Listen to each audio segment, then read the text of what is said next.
গত ২৮ ফেব্রুয়ারি বিমান হামলার মধ্য দিয়ে শুরু হওয়া মার্কিন ইরান যুদ্ধের ১০০ দিন পূর্ণ হয়েছে। বন্ধ রয়েছে হরমুজ প্রণালীর মতো গুরুত্বপূর্ণ পথ।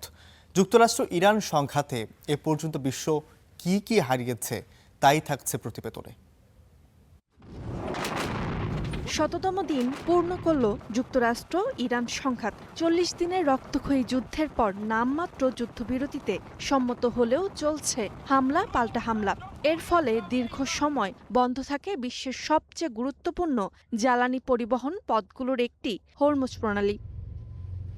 স্বাভাবিক সময়ে বিশ্বের প্রায় ২০% তেল ও এলএনজির একটি বড় অংশ পরিবহন হতো এই প্রণালী দিয়ে। তবে সংঘাত শুরুর পর ২৮ ফেব্রুয়ারি থেকে ৩১ মে পর্যন্ত হরমুজ দিয়ে চলাচল করেছে মাত্র ৬০৭টি জাহাজ। শত শত জাহাজ প্রণালীতে আটকে পড়ায় তেলের বাজারে তৈরি হয়েছে নজিরবিহীন অস্থিরতা।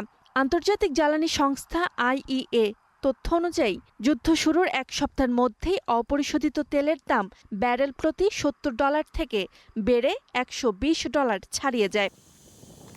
জ্বালানির এই অতিরিক্ত ব্যয় পৌঁছে যায় মানুষের জীবনে। আল জাজিরার হিসাব অনুযায়ী গত ১০০ দিনে বিশ্বের অন্তত ১৪৬টি দেশের পেট্রোলের দাম বেড়েছে।